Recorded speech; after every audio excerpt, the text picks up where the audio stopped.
à tous. À l'instar de ces bottes Made in USA, l'émission que je vais vous proposer aujourd'hui va être très tournée vers l'Amérique, que ce soit dans le domaine du cinéma, des jeux vidéo, de la musique et même avec notre invité d'honneur, le pilote Michel Disdier. Oui, ça s'appelle Vincent Limite et voici d'abord, c'est traditionnel, en images, le programme de ce 27e numéro sur Motors TV, la chaîne à grande, je dirais même aujourd'hui à très grande vitesse.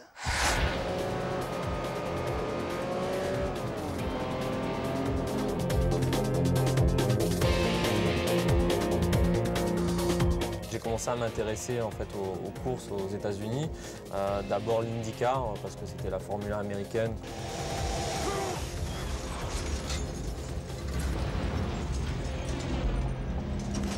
Michel Disdier est pilote. On peut dire qu'il a l'automobile dans le sang, mais ça n'est pas un compétiteur tout à fait comme les autres, car figurez-vous que cet homme ambitieux a décidé d'aller provoquer les Américains sur leur propre terrain, rien que ça.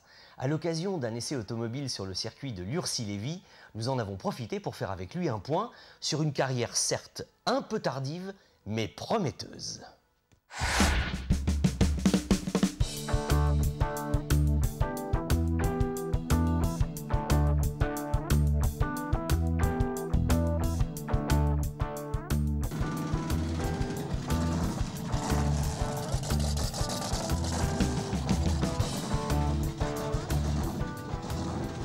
Ben voilà, on est dans une Ford GT40, une Mark 1 de 1968 qui développe à peu près 360 chevaux. C'est une voiture qui a gagné 4 fois les 24 heures du Mans, donc c'est une voiture mythique. Et on a eu le plaisir aujourd'hui de pouvoir l'essayer sur le circuit de Lurcy-Lévis, donc c'était une belle opportunité.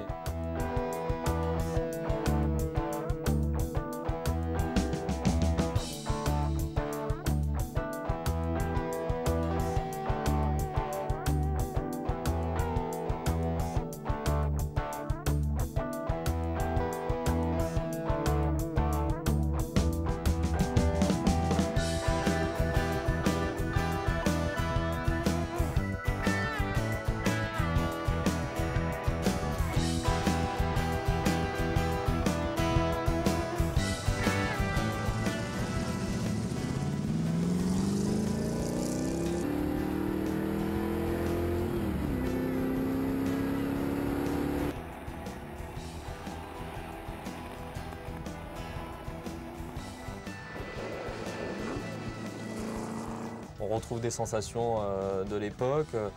C'est quand même des voitures qui marchent plutôt très bien, qui freinent bien, qui ont une bonne motricité. Donc déjà à l'époque, on savait faire des voitures de course qui allaient vite et qui allaient bien. Donc voilà, puis on s'imagine voilà, peut-être aux 24 heures du Mans bientôt. Mais voilà, c'est une voiture mythique et c'était super de pouvoir l'essayer. Mais après quelques tours seulement, une fuite de liquide de refroidissement provoqua non seulement un joli tête à queue, mais aussi un retour immédiat au stand, ce qui nous a permis avec Michel de partir vers d'autres contrées.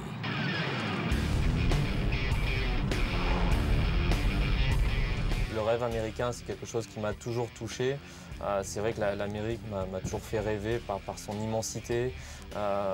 Et donc j'ai commencé à m'intéresser en fait aux courses aux États-Unis. D'abord l'IndyCar parce que c'était la Formule 1 américaine que je connaissais un peu mieux. Et puis de là, j'ai découvert la NASCAR. C'est vrai qu'il n'y avait aucun pilote français, il n'y avait aucun pilote étranger.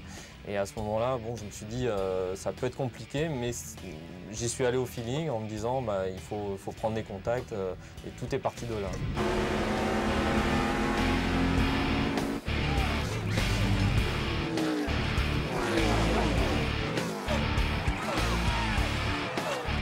Moi j'ai un parcours tellement atypique, j'ai fait du super tourisme, du GT, de la monoplace. Et puis le jour où je suis arrivé sur une course de NASCAR, où j'ai découvert cet environnement, où j'ai vu les voitures tourner sur la piste, je me suis dit que pourquoi pas, ça me paraissait faisable. Donc il m'a fallu quelques années avant d'avoir mon premier test sur ovale, à peu près 4 ans. Mais c'est des projets qui sont longs à monter, où il faut encore trouver des partenaires aussi fous que... enfin aussi fous que... Je ne me sens pas forcément fou, mais aussi passionné et d'avoir envie de relever ce challenge-là.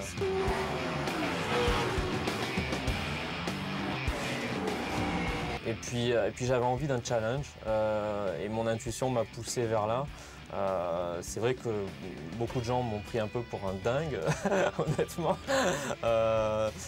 Mais aussi bien aux États-Unis, dès que j'ai pris des contacts avec les instances de la NASCAR, j'ai senti beaucoup d'intérêt, beaucoup de retours positifs et au contraire me dire bah, viens chez nous, viens nous rencontrer et pourquoi pas, pourquoi pas.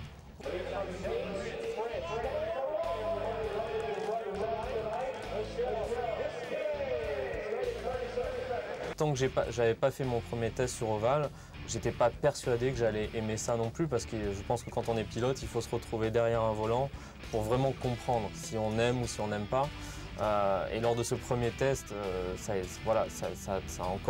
m'a encore donné beaucoup de confirmation. Je me suis senti tout de suite à l'aise sur un circuit ovale, derrière le volant d'une telle voiture. Pourtant c'est très compliqué, c'est une voiture qui fait à peu près 800 chevaux, il n'y a pas d'assistance au pilotage. On roule très vite sur des ovales jusqu'à 300 km/h de moyenne. Donc c'est vrai que c'est une perception différente et puis on a les murets très proches.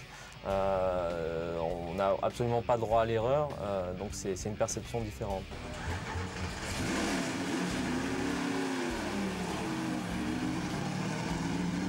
C'est ce que je recherchais aussi, c'est de retrouver vraiment l'essence du pilotage, que le pilote ait plus d'incidence sur la voiture que le contraire, et c'est ce que j'ai trouvé aux États-Unis.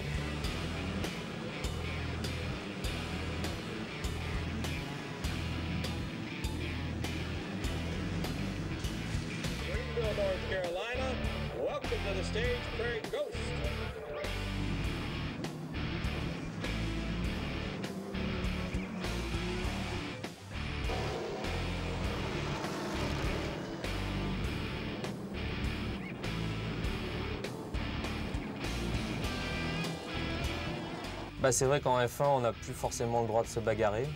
Dès qu'on se touche, on se prend des amendes. Je ne dis pas qu'aux États-Unis, ils poussent à ça, mais bon, on a le droit à se bagarrer. Ce que j'aime aussi, c'est le retour avec le public. On ouvre les stands au public, ils peuvent venir voir les pilotes, on peut signer des autographes. C'est beaucoup plus sympathique, je trouve, alors que c'est vrai qu'en Formule 1, ça devient très compliqué de voir les pilotes, de voir les équipes, de voir les voitures, alors que là, tout est fait justement pour le public.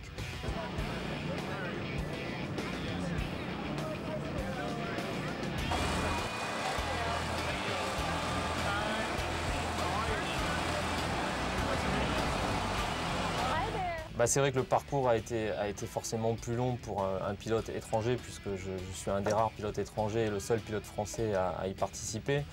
Donc il a fallu que je passe chaque étape, et à chaque étape qu'on trouve des sponsors qui nous suivent aussi. Donc aujourd'hui on a apporté aussi cette crédibilité. Aussi bien les Américains, quand ils nous ont vu courir, ils ont dit bon, autant ils vont faire une course ou deux et puis on va plus les voir. Et on a quand même fait 12 départs, 12 arrivées.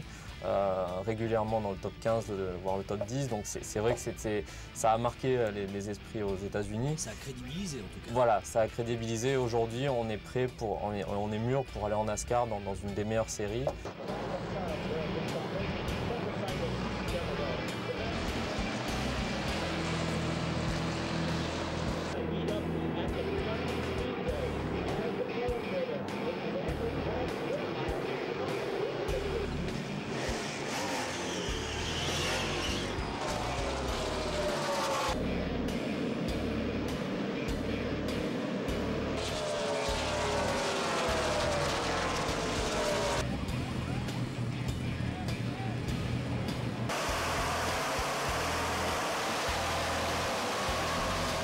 Et il faut vraiment venir découvrir ces courses-là. La NASCAR, c'est bien la télé, mais c'est vrai que c'est un sport qui se voit de l'intérieur. Mais voilà, c'est une aventure fabuleuse qu'on a débutée il y a 4 ans maintenant. Et je sens qu'il y a beaucoup d'intérêt aussi du public français pour ce type de course. Et en tout cas, je reçois beaucoup de messages de soutien et ça m'aide beaucoup aussi pour continuer dans cette aventure.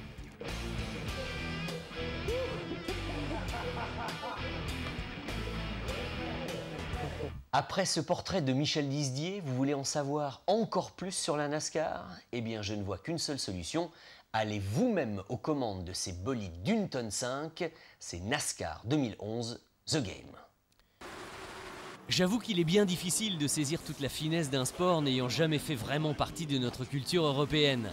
Mais voici une superbe solution pour essayer de mettre les pieds dans le monde du stock car. Mais paradoxalement, le plus délicat sera de mettre la main sur ce NASCAR 2011 The Game, car le jeu n'est disponible qu'à l'import.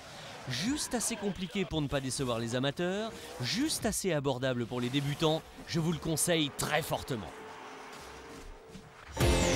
C'est fini pour aujourd'hui, mais rendez-vous le mois prochain pour un nouveau Vincent Limite dans lequel il sera aussi bien question du mondial du 2 roues que de la fusée Ariane. Mais je ne vous en dis pas plus, à la prochaine. Bye.